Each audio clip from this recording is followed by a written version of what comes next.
Ayan mga guys, lumalabas na yung makapal na ulap, foggy area dito sa part ng PMA. Ayan o, sobrang lamig. Ayan o, kitang kita yung ano. Grabe.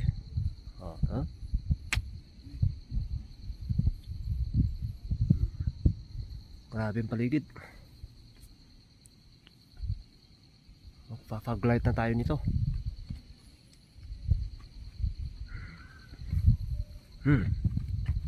Ayun o, may bahay sa ano, sa may puno, nakakabit sa taas.